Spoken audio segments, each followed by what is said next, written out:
આજ બાળકો મારા માટે શું લાવે અને અમારી સ્કૂલમાં કોણ આવી એ જોવો તો વિડીયો જોતા રહેજો. અને આ છે અમારા ગામડાની સવાર અને લાઈવ ફીડ ટીચરમાં આપ બધાનું સ્વાગત છે. મારે બનાવવાનું હતું શાક, તો હું પહોંચી ગઈ શાક માર્કેટ, એટલે મારા ઓર્ગેનિક શાક ખેતરમાં. અને બાજુમાં સરસ મજાનો ચૂલો ચાલુ હતો, તો હાથ શેકવા પણ બેસી ગઈ. અને મારા જીયાબેનની જુઓ નાસ્તો કેવો ચાલુ છે, અને અમે પહોંચી ગયા સ્કૂલમાં. અને જુઓ કોણ આવી ગલુડિયું. અને આ છે અમારા બાળકોનો મીઠો મધુરો પ્રેમ, જે બોરડીના કાંટા વગાડીને પણ એક પોતાના શિક્ષક માટે લઈને આવે છે. અને આ પ્રેમ તમને જોવા મળશે માત્ર ને માત્ર ગામડાના બાળકોમાં. કોઈ દિવસ આંબલીના કાતરા લાવે છે, કોઈ દિવસ બોલ લાવે છે, કોઈ દિવસ લીંબુ લાવે છે. એની કિંમત કંઈ ના હોય, પણ એક બાળકોનો પ્રેમ છુપાયેલો છે આમાં. મેં સરસ મજાની રમાડી ગેમ જે મારા ભણાવવામાં આવતી હતી, જળચર પ્રાણીઓની.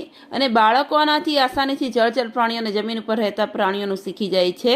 લગભગ કોઈ એવું નહીં હોય જેને બાળગીત નાનપણમાં ના કર્યું હોય. અત્યારે ભલે તમને હસવું આવતું હોય બાળકો કરતા હોય, પણ બાળકોને ખાલી એમ કહો ને કે બાળગીત કોને કરવું છે, તો મારા ખ્યાલથી તો 50 છોકરાઓમાંથી તો 49ની આંગળી ઊંચી હોય.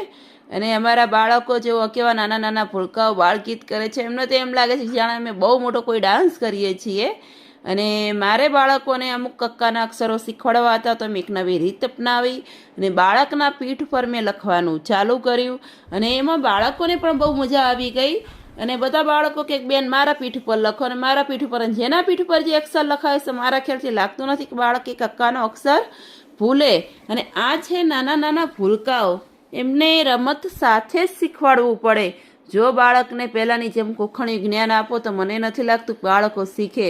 અને એમ પણ બાળકનું મગજ બહુ ચંચળ હોય, એટલે એ ચંચળ મગજને જો ધ્યાન કેન્દ્રિતમાં લાવવું હોય, તો એમને રોજ કંઈક ને કંઈક નવું શીખવાડવું પડે. અને પછી એક નવી રીત બીજી બતાવી કે એક બાળકનો હાથ લઈને એના હાથમાં લખતા શીખવાડ્યું કે હાથમાં હું અક્ષર લખું અને તમે ઓળખી બતાવો.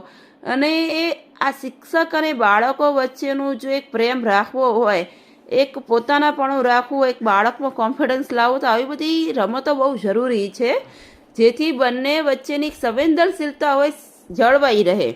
પછી અમે સ્કૂલથી ઘરે આવીને મેં બનાવી સરસ ગરમા ગરમ મેગી, કેમ કે એમ પણ થાકી ગયા હતા અને સરસ મજાની હતી, બહાર ઠંડીમાં ભાવે મેગી. અને અમારા જીયાબેનની પણ ફરમાઈશ હતી કે મમ્મી તું આજે બનાવજે મારા માટે મસ્ત મજાની મેગી. ને મેં બહુ બધી શાકભાજી નાખીને બનાવી મેગી. અને અમારા જીયાબેન જુઓ કે કેવા સરસ મજાથી મેગી ખાય છે. અને એની સૌથી ફેવરેટ મેગી છે. હું રોજ નથી બનાવતી, હેલ્થ માટે સારી નથી, પણ ક્યારેક ક્યારેક બનાવી લઉં.